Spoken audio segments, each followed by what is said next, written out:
सुनेची सहनशक्ती भाग 3. दागिन्यांचा आरोप. समीरची नोकरी गेल्यानंतर घरातील वातावरण पूर्णपणे बदललं होतं. प्रत्येकाच्या चेहऱ्यावर चिंता होती, पण शैलजा आणि राधा अजूनही त्यांच्या अहंकारात होत्या. घरात जे काही वाईट घडत होतं त्याचं एकच कारण ठरवलं जात होतं, केतकी. केतकी मात्र सगळं सहन करत होती. तिला विश्वास होता की एक दिवस सत्य नक्की समोर येईल. एके दिवशी सकाळी शैलजा कपाट उघडून तिच्या आईकडून मिळालेला एक जुना सोन्याचा हार काढणार होती, पण कपाट उघडताच तिच्या चेहऱ्याचा रंग उडाला. माझा हार, हार कुठे गेला? ती घाबरून संपूर्ण कपाट शोधू लागली, पण हार कुठेच नव्हता. क्षणात ती मोठ्याने ओरडली, राधा, समीर, लवकर या. सगळे धावत आले. काय झालं आई? माझा सोन्याचा हार चोरीला गेला आहे. हे ऐकताच सगळे हादरले. शैलजाने संतापाने केतकीकडे पाहिलं. आज सकाळी माझ्या खोलीत कोण गेलं होतं? राधा लगेच म्हणाली, आई, वहिनीच साफसफाई करत होत्या. शैलजाचा राग अणावर झाला. केतकी, पुन्हा एकदा चोरी? केतकीच्या पायाखालची जमीन सरकली. आई, मी तुमच्या खोलीत साफसफाई केली, पण हाराला हातही लावला नाही. खोटं बोलू नकोस. मी खरंच काही केलं नाही.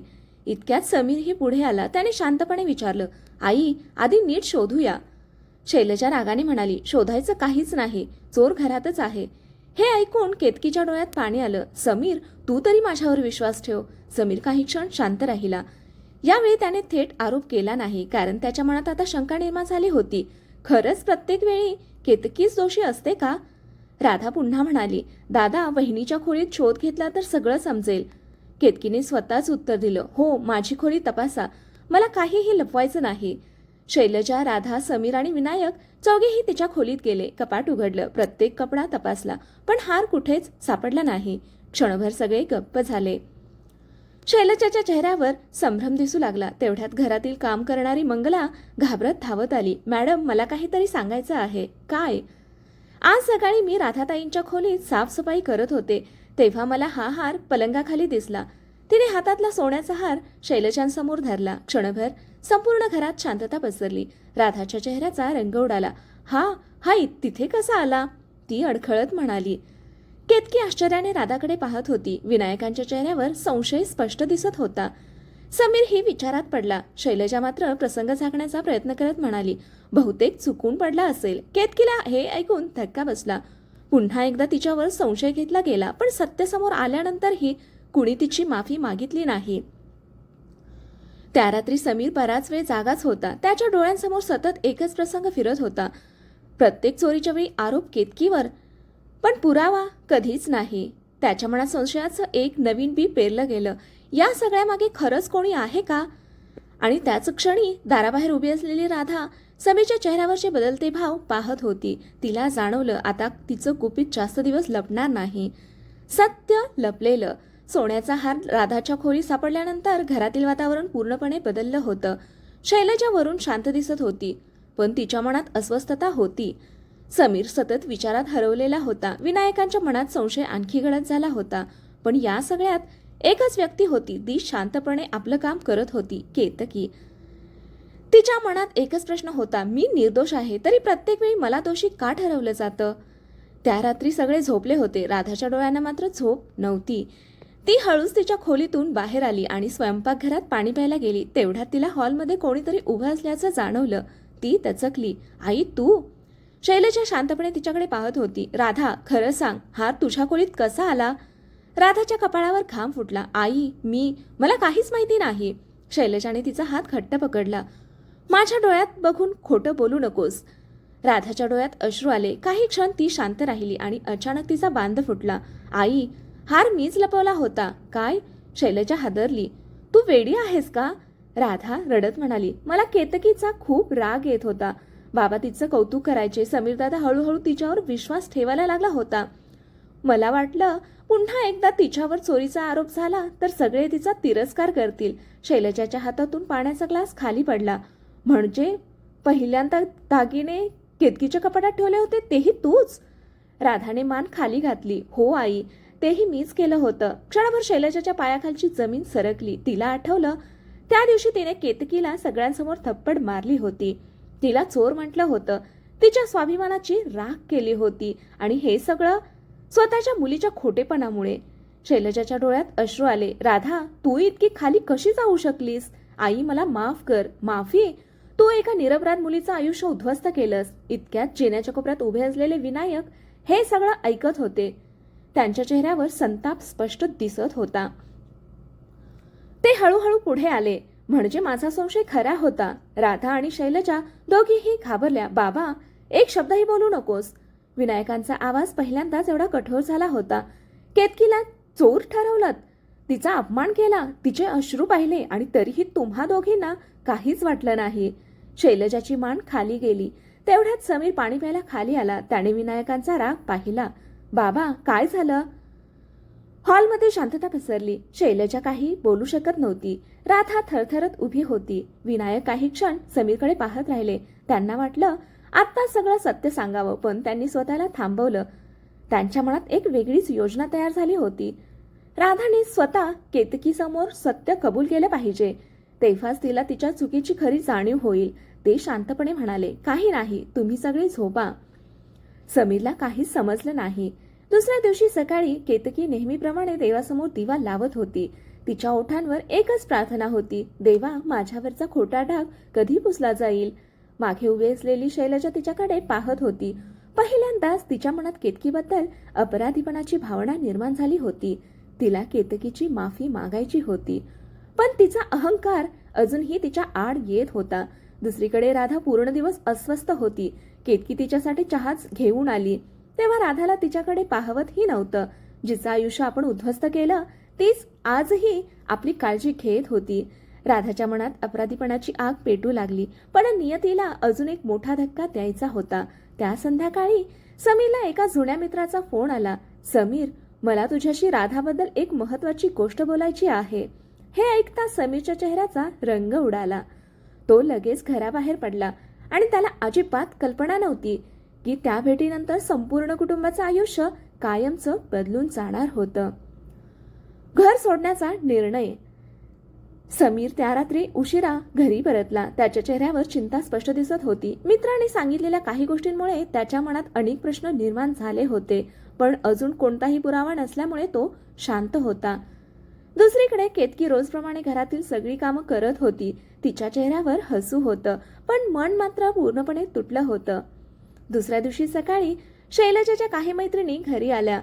केतकीने त्यांचं आदराने स्वागत केलं. चहा नाश्ता करून दिला. एक मैत्रीण म्हणाली, शैलजा, तुझी सून खूप चांगली आहे. किती नम्रपणे करते सगळं. शैलजाच्या चेहऱ्यावर क्षणभर शांतता पसरली, पण लगेच तिचा अहंकार जागा झाला. ती मोठ्याने म्हणाली, अहो, दिसतं तसं सगळं नसतं. ही वरून निरागस दिसते, पण घरात किती त्रास देते ते फक्त आम्हालाच माहीत आहे. हे शब्द केतकीच्या कानावर पडले. तिच्या हातातला चहाचा ट्रे थरथरला. पाहुणे गेल्यानंतर केतकी धीर करून शैलजा जवळ आली. आई, मी खरंच एवढी वाईट आहे का? शैलजा रागाने म्हणाली, माझ्याशी उलट बोलतेस. तुझ्यामुळे या घरात सुख उरलं नाही, पण मी काय केलं आहे? तुझ्याशी वाद घालायला माझ्याकडे वेळ नाही. तेवढ्यात राधाही आली. आई, हिला किती समजावलं तरी काही उपयोग नाही. दोघींचे शब्द केतकीच्या हृदयावर वार करत होते. सायंकाळी समीर घरी आला. केतकीने शेवटचा प्रयत्न केला. समीर, मला तुझ्याशी बोलायचं आहे. आता काय? एकदाच माझ्यावर विश्वास ठेव. मी या घरचं कधीच वाईट केलं नाही. समीर थकलेल्या आवाजात म्हणाला. केतकी, सध्या माझ्याकडे खूप समस्या आहेत. मला आणखी काही ऐकायचं नाही. हे ऐकताच केतकीच्या डोळ्यातून अश्रू वाहू लागले. तिला जाणवलं या घरात तिचं म्हणणं ऐकून घेणारं आता कोणीच उरलेलं नाही. त्या रात्री तिने कपाट उघडलं. तिच्या लग्नावेळी माहेरून आणलेल्या काही साड्या, आईच्या फोटो आणि बाबांनी दिलेली छोटीशी देवाची मूर्ती तिने एका बॅगेत ठेवली. प्रत्येक वस्तू हातात घेताना तिचे डोळे भरून येत होते. आईचा फोटो छातीशी धरून ती रडू लागली. आई, मी हरले. मी खूप प्रयत्न केला, पण हे घर मला कधीच स्वीकारणार नाही. तिने टेबलावर एक पत्र ठेवलं. त्या पत्रात लिहिलं होतं, मी या घरातून कायमची निघून जाते आहे. माझ्यामुळे जर तुम्हा सगळ्यांना त्रास होत असेल तर माझं इथं राहणं योग्य नाही. मी निर्दोष आहे हे सांगण्याचा मी खूप प्रयत्न केला, पण माझ्यावर विश्वास ठेवणारा कोणीच नव्हता. माझी एकच विनंती आहे, माझ्या आईबाबांना याबद्दल काही सांगू नका. त्यांना वाटू द्या की त्यांची मुलगी आनंदात आहे. पत्रावर अश्रूंचे थेंब पडले होते. पहाटे 4 वाजता सगळे गाढ झोपलेले होते. केतकीने शेवटच्यांदा त्या घराकडे पाहिलं. देवघरात जाऊन नमस्कार केला. सासू सासरे आणि समीरच्या खोलीकडे पाहत ती हळू आवाजात म्हणाली, तुम्ही सगळ्यांनी मनापासून सुखी राहा, हीच देवाकडे प्रार्थना. ती हळूच मुख्य दरवाजा उघडून बाहेर पडली, पण तिला माहीत नव्हतं दाराबाहेर विनायक उभे होते. त्यांनी केतकीच्या हातातील बॅग पाहिली. बाळा, एवढ्या पहाटे कुठे चाललीस? हे ऐकताच केतकीचा धीर सुटला. ती रडत त्यांच्या पायाशी बसली. बाबा, आता माझ्यात आणखी सहन करण्याची ताकद उरलेली नाही. मला या घरातून जाऊ द्या. विनायकांच्या डोळ्यातही अश्रू आले. त्यांनी केतकीला उभं केलं. नाही बाळा, तू या घरातून जाणार नाहीस. पण बाबा, हे घर सोडायची गरज तुला नाही. गरज आहे ती या घरातलं सत्य बाहेर आणायची. केतकी आश्चर्याने त्यांच्याकडे पाहू लागली. विनायक शांत आवाजात म्हणाले, मला सगळं सत्य माहीत आहे आणि आता वेळ आली आहे प्रत्येकाचा खरा चेहरा समोर आणायची. हे ऐकताच केतकीला धक्का बसला, कारण तिच्या आयुष्यात पहिल्यांदाच कोणीतरी म्हणत होतं, मला तुझ्यावर पूर्ण विश्वास आहे. सासऱ्यांची विनंती. पहाटेची शांत वेळ होती. घराबाहेर हातात बॅग घेऊन उभी असलेली केतकी अजूनही अश्रू पुसत होती. समोर विनायक उभे होते. बाबा, मला जाऊ द्या, मी आता खरंच थकले आहे, केतकी रडत म्हणाली. विनायकांनी तिच्या डोक्यावर हात ठेवला. बाळा, आयुष्यभर पळून जाणं हा उपाय नसतो. कधी कधी अन्यायाविरुद्ध उभं राहणं हीच खरी किंमत असते. केतकी शांत झाली. पण मी एकटी काय करू शकते? विनायक हलकसं हसले. तू एकटी नाहीस, आजपासून मी तुझ्यासोबत आहे. हे ऐकताच केतकीच्या डोळ्यात पुन्हा अश्रू आले. विनायक तिला पुन्हा घरात घेऊन आले. तेवढ्यात शैलजा उठली. केतकीच्या हातात बॅग पाहून ती उपहासाने म्हणाली, वा, शेवटी निघायचाच निर्णय घेतलास तर. केतकी काही बोलणार इतक्यात विनायकांचा आवाज घुमला. बस शैलजा. त्यांच्या आवाजातला राग पाहून सगळेच दचकले. आजपासून या घरात केतकीचा अपमान सहन केला जाणार नाही. शैलजा अवाक झाली. तुम्ही तिच्यासाठी माझ्यावर आवाज चढवत आहात? मी सत्यासाठी उभा आहे. समीर ही खोलीतून बाहेर आला. बाबा, काय झालं? विनायक शांतपणे म्हणाले, आज मला सगळ्यांशी बोलायचं आहे. सगळे हॉलमध्ये बसले. केतकी मात्र शांतपणे एका कोपऱ्यात उभी होती. विनायकांनी राधाकडे पाहिलं. राधा, मला डोळ्यात डोळे घालून सांग, पहिल्यांदा दागिने केतकीच्या कपाटात कोणी ठेवले होते? राधाच्या चेहऱ्याचा रंग उडाला. बाबा, उत्तर दे. शैलजा घाबरली. हे काय विचारताय तुम्ही? विनायक मोठ्याने म्हणाले, कारण मला त्या रात्रीचं सगळं सत्य माहीत आहे. क्षणभर घरात शांतता बसली. समीर आश्चर्याने बाबांकडे पाहू लागला. बाबा, कोणतं सत्य? राधा थरथर कापू लागली. तिच्या डोळ्यातून अश्रू वाहू लागले. मी ती काही बोलणार तेवढ्यात शैलजा मध्येच म्हणाली, राधा गप्प बस. विनायकांनी शैलजाकडे रोखून पाहिलं. आज कुणीही तिला थांबवणार नाही. राधाने रडत रडत सत्य सांगायला सुरुवात केली. दादा, पहिल्यांदा अंगठी आणि कानातले मीच वहिनीच्या कपाटात ठेवले होते. हे ऐकताच समीर जागच्या जागी उभा राहिला. काय? आणि हारही मीच लपवला होता. समीरच्या हातातील पाण्याचा ग्लास खाली पडला. त्याच्या डोळ्यांसमोर एकामागून एक सगळे प्रसंग उभे राहिले. केतकीचे अश्रू, तिच्या शपथा, तिचं वारंवार सांगणं मी निर्दोष आहे, आणि तरीही त्याने तिच्यावर विश्वास ठेवला नव्हता. समीर हळूहळू केतकीसमोर आला. त्याच्या डोळ्यात अश्रू होते. केतकी, मला माफ कर. केतकी काहीच बोलली नाही. तिच्या डोळ्यातून अश्रू वाहत होते. हे अश्रू दुःखाचे नव्हते की सत्य समोर आल्याचा दिलासा होता, हे तिलाही समजत नव्हतं. राधा केतकीच्या पायाशी बसली. वहिनी, मला माफ करा, मी तुमचं आयुष्य उद्ध्वस्त केलं. केतकीने तिला उठवलं. राधा, चूक मान्य करण्यासाठीही मोठं मन लागतं. हे ऐकताच राधा आणखी रडू लागली. पण सगळ्यांच्या नजरा आता शैलजाकडे वळल्या. सत्य समोर आलं होतं तरीही शैलजा शांत उभी होती. काही क्षणांनी ती म्हणाली, जाऊ दे, जे झालं ते झालं.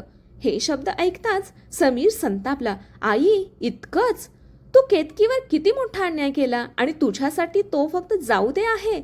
पहिल्यांदाच समीर आईसमोर उभा ठाकला होता. शैलजा हादरली. तेवढ्यात दरवाजावरची बेल वाजली. समीरने दरवाजा उघडला. समोर एक अनोळखी व्यक्ती उभी होती. नमस्कार, मी ॲडव्होकेट देशमुख. काय काम आहे? मला या घरातील केतकीताईंना भेटायचं आहे. त्यांच्या वडिलांनी त्यांच्या नावावर केलेल्या मालमत्तेबद्दल काही महत्त्वाची कागदपत्र द्यायची आहेत. हे ऐकताच शैलजा, राधा आणि समीर तिघेही स्तब्ध झाले, कारण जिला ते गरीब समजत होते ती प्रत्यक्षात करोडोंच्या संपत्तीची मालकीण असणार होती. हे पाहू आपण पुढील भागामध्ये. कथा इथपर्यंत आवडली असेल तर कथेला लाईक करा, शेअर करा, कमेंट करा आणि आपल्या चॅनलला सबस्क्राईब करा. कथा वाचल्याबद्दल आणि ऐकल्याबद्दल खूप खूप धन्यवाद.